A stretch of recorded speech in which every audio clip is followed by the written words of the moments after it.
Allergies కూడా పెద్ద issue. ఎక్కువ మంది ఇబ్బంది, ప్రతి వాళ్ళకి ఆల్మోస్ట్ 90% ఏదో ఒక ఎలర్జీ ఉంటుంది. ఆయుర్వేదంలో ఎలర్జీస్ని ఎలా చూస్తారు? ఎలర్జీ అంటే సింపుల్ అండి, మీకు తెలిసిందే, ఇమ్యూనిటీ సిస్టమ్, రోగ నిరోధక శక్తి, ఇమ్యూన్ సిస్టమ్ అనేది వీక్ అయినప్పుడు ఎలర్జెన్స్ అనేవి మన ఒంటి మీద దాడి చేస్తాయి. దాడి చేసినప్పుడు తెలియకుండానే మనకి రకరకాల సిమ్టమ్స్, అంటే డస్ట్ ఎలర్జీ ఉంటుంది, కొంతమంది పోలిన్ గ్రెయిన్స్ సంబంధించిన ఎలర్జీ ఉంటుంది, కొంతమంది పేపర్ చదవంగానే తుమ్ములు వస్తూ ఉంటాయి, ముక్కులు పట్టేస్తుంటాయి, ముక్కులు పట్టేసి తుమ్ములు వచ్చినట్టు ఉంటాయి, కొంతమంది స్కిన్ మీద ర్యాషెస్ వస్తుంటాయి. ఏదైనా ఎలర్జీ అనేది మన రోగ నిరోధక శక్తి, ఇమ్యూనిటీ సిస్టమ్ సంబంధించిన ప్రాబ్లం కాబట్టి ఇమ్యూన్ సిస్టమ్ని జాగ్రత్తగా యాక్టివేట్ చేసుకొని ఇమ్యులాజికల్ సంబంధించిన మెడిసిన్స్ ఏదైతే ఆయుర్వేదికలు అవి వాడుకుంటూ ఉండి కొంతకాలం ఆ ఇమ్యూనిటీ సంబంధించిన ఆ కారకాలు ఏదైతే ఉన్నాయో, ఎలర్జీకి సంబంధించిన కారకాలు ఏదైతే ఉన్నాయో ఆ కారకాల జోలికి వెళ్ళకుండా ఈ మందులు వాడుకుంటా ఇమ్యూన్ సిస్టమ్ని యాక్టివేట్ చేసుకొని రోగ నిరోధక బాగా పెంచుకున్నాం అనుకోండి, మళ్ళీ ఎలర్జీ అనేది రాకుండా డెఫినెట్గా దాని నుంచి ప్రివెంట్ చేయొచ్చు. సో ఆయుర్వేదంలో వాడే మందుల్లో బంగారం అవన్నీ వాడతారని, కాబట్టి ఆయుర్వేద మందులు చాలా కాస్ట్లీ అని అంటుంటారు కదా, దాన్ని ఎలా చూడాలి? మీరు అన్న పాయింట్ చాలా ఇంపార్టెంట్. ఎందుకంటే ఆయుర్వేదిక్లో చేసే ట్రీట్మెంట్స్ కూడా 2 రకాల వైద్యులు ఉంటారు.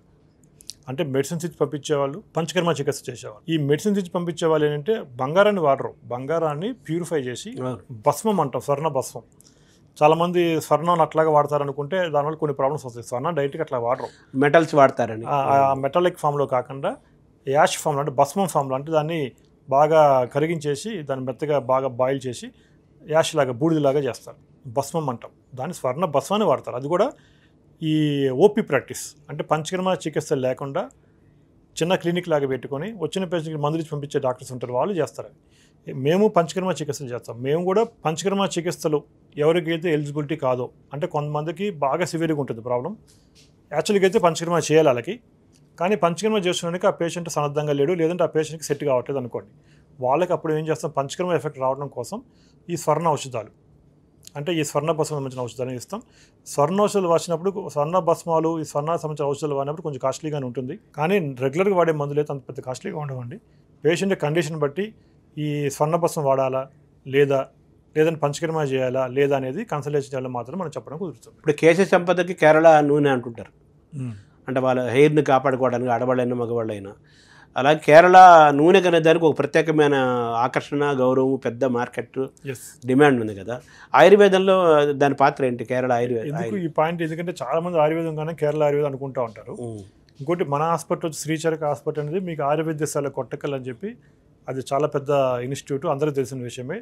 దానికి సంబంధించిన ఆధార్ డీలర్స్ మనం ఇక్కడ యాక్చువల్గా ఆయుర్వేదశాల కొట్టకల్ అనే వాటికి మేము ఎందుకు మందులు, కేరళ మందులు, హైదరాబాద్ మందులు లేదంటే తమిళనాడు మందులు ఎందుకు డిఫరెన్స్ వస్తుందంటే, కేరళలో సహజ సిద్ధంగానే అడవి ప్రాంతం, అంటే ఫారెస్ట్ అనేది బాగా ఎక్కువ ఉంటుంది, గ్రీనరీ బాగా ఉంటుంది. అక్కడ పెరిగే మొక్కలు కూడా సహజ సిద్ధంగా పెరుగుతాయి. కాబట్టి దాంట్లో ఔషధ గుణాలు, అక్కడ పెరిగిన మొక్కలు ప్రతి దాంట్లో కూడా చాలా స్ట్రాంగ్గా, చాలా హెల్తీగా ఉంటాయి. దాని నుంచి తయారు చేసిన ఔషధాలు కానీ, ఆ చెట్ల నుంచి తయారు చేసిన ఆయిల్స్ కానీ చాలా క్వాలిటీతో ఉంటాయి.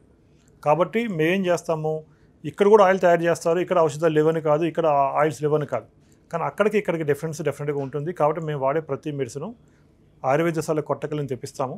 ఆ ఆయిల్స్, దానికి సంబంధించిన అక్కడి నుంచే మందులు కూడా మనకి వాడే ప్రతి మెడిసిన్ అక్కడి నుంచి వస్తుంది, అయ్యే వాడతాం. ఎందుకంటే క్వాలిటీ ఇంపార్టెంట్. ఎందుకంటే క్వాలిటీ లేకుండా మనం ఇచ్చే ఔషధాల్లో స్ట్రెంత్ లేకుండా ఏం ఔషధం ఇచ్చినా వేస్టే.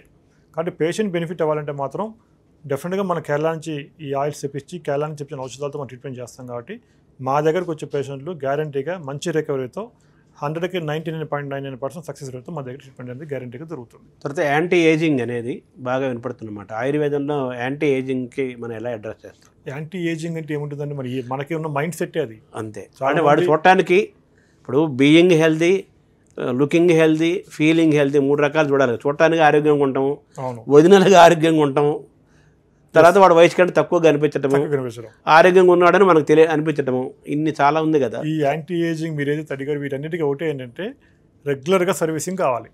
ఇప్పుడు మన కారుకి ఎలా అయితే మనం సర్వీసింగ్ చేస్తే కారు ఎక్కువ కాలం ఏ ప్రాబ్లమ్స్ లేకుండా హెల్దీగా దానిపైన చేస్తుందో, అట్లాగే మన శరీరానికి కూడా రెగ్యులర్ సర్వీసింగ్ అనేది ఉంటే, మరి రెగ్యులర్గా మన శరీరానికి సర్వీసింగ్ చేసినప్పుడు మన సర్వీసింగ్ చేయడం వల్ల ఒంట్లో మలిన పదార్థాలు కలుపు తీసేస్తూ ఉంటాం. కాబట్టి ఆటోమేటిక్గా పేషెంట్కి ఏజ్ అనేది తక్కువగానే కనిపిస్తుంది. ఉందాక అనుకున్న చూసారా, gut health is very important అని చెప్పి, ఆ గట్ హెల్త్ అనేది ప్రాపర్గా మెయింటైన్ చేసుకుంటా రెగ్యులర్గా సర్వీసింగ్ అవుతూ ఉంటే పేషెంట్ చూస్తానికి ఉన్న ఏజ్ కంటే గ్యారంటీగా 5 to 10 years తక్కువ ఏజ్లో ఆయుర్వేదంలో ఈ పంచకర్మ చికిత్స ద్వారా చేయొచ్చు. దీంట్లో ఆయుర్వేదంలోనే రసాయన చికిత్సలను ఉంటాయి. ఈ రసాయన చికిత్సలు వెరీ వెరీ వెరీ ఇంపార్టెంట్.